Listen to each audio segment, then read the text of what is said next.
নির্মাণ কাজ শেষের 1 মাসের মধ্যেই কার্পেটিং ওঠা শুরু, আর পরের 2 মাসে সড়কে অসংখ্য খানাখন্দ সৃষ্টি হয়ে প্রায় চলাচলের অযোগ্য হয়ে পড়েছে খুলনার মোস্তার মোড় কোয়াবাজার সড়কটি। কোটি কোটি টাকা খরচের এমন সংস্কারে জনভোগান্তি না কমায় ক্ষুব্ধ এলাকাবাসী। এস এম মিলনের ক্যামেরায় মোস্তফা জামালের রিপোর্ট। ওয়ালটন এখন দেশের সীমানা পেরিয়ে পৌঁছে গিয়েছে 50টিরও বেশি দেশে। ওয়ালটন, ঘরে ঘরে বিশ্বজুড়ে। পরিস্থিতি দেখে যে কেউ এটিকে কাঁচা সড়ক ভাবতে পারেন, কিন্তু এটি আসলে ইট, পাথর আর পিচের তৈরি বহুল ব্যবহৃত পাকা সড়ক, যার নির্মাণ কাজ শেষ হয়েছে মাত্র 3 মাস আগে। 2024-25 অর্থ বছরে 3 ধাপে স্থানীয় সরকার মন্ত্রণালয় সংস্কার করেছে সড়কটি। প্রতিদিন খুলনা-সাতক্ষীরা মহাসড়কের সংযোগকারী এই সড়কটি ব্যবহার করে লাখো মানুষ আর হাজারো যানবাহন। সড়কের বেহাল দশায় ভোগান্তি তাদের নিত্যসঙ্গী। মাস 3 আগে নতুন পিচ দিছিল, দেওয়ার পরে আপনার দেশে 1 মাসের থেকে 1.5 মাসও মনে হয় ভালো যায় নাই। তারপরে আগামাতা পুরো আপনার এরকম গর্ত হয়ে গেছে। আমাদের প্রচন্ড কষ্ট হচ্ছে গাড়ি চালাইতে রাস্তায়।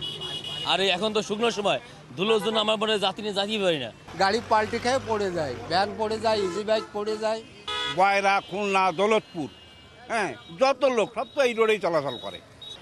5.8 কিলোমিটারের এই সড়কটি সংস্কারে ব্যয় হয়েছে 11 কোটি 18 লাখ টাকা, অর্থাৎ প্রতি কিলোমিটারে 2 কোটি টাকার মতো।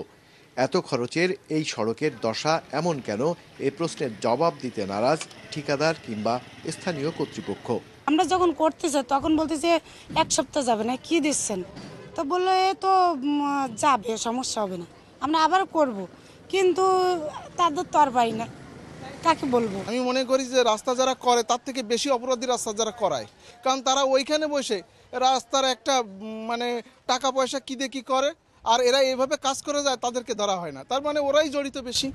এলজিইডির দাবি, ভারী যানবাহন ও ওভারলোডের কারণে সড়ক দ্রুত ক্ষতিগ্রস্ত হচ্ছে। সকল ভারী ওভারলোডের যানবাহন যা আমাদের এই রাস্তায় চলাচলের উপযুক্ত নয়, সেরকম যানবাহন চলাচলের ফলে আমাদের রাস্তাটি কিছু অংশ কিছু জায়গায় ক্ষতিগ্রস্ত হয়েছে। ক্ষতিগ্রস্ত অংশটি আবার আমরা নতুন করে করা হবে। সড়ক মেরামতের অনিয়ম ও দুর্নীতি খুঁজে বের করে এর সাথে জড়িতদের শাস্তির আওতায় আনার দাবি স্থানীয়দের।